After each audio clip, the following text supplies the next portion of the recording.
You know what, যখন মানুষের সময় খারাপ যায় তখন কেউ হাত ধরে না, সবাই ভুল ধরে। সময় আর বুদ্ধি না কখনো একসাথে আসে না। সময় থাকতে থাকতে কখনো বুদ্ধি আসে না, আর যখন বুদ্ধি আসে তখন সময় থাকে না। আর যাদের এই দুটো একসাথে আসে তারা খুবই লাকি। লোকে আমাদের সাথে যেরকম ব্যবহার করে, আমরা যদি সেই ব্যবহারটাই তাদের রিটার্ন দিই, তারা সেটা হজম করতে পারে না।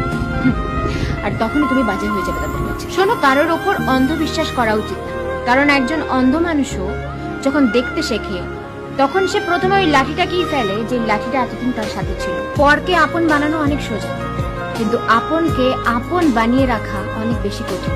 ধার সবসময় বুঝে শুনে দেওয়া উচিত, কারণ যে ধার চায় সে মাত্র একবারই চায়, কিন্তু যে ধার দেয় তাকে বারবার চাইতে হয়। যতক্ষণ চুপ থাকবে লোকে বোকা ভাববে, যেই মুখ খুলবে লোকে সহ্য হবে না। তুমি ঠিক, এটা তোমার আত্মবিশ্বাস, কিন্তু শুধু তুমিই ঠিক বাকি সবাই ভুল, এটা তোমার ভুল, তোমার অহংকার। যেই পরিবারে সবাই একে অপরের হাত ধরে থাকে তাকে কখনো অন্য কারোর পা ধরতে হয় না। বয়স বাড়ার মধ্যে না একটা আলাদাই ব্যাপার রয়েছে, বুঝলে?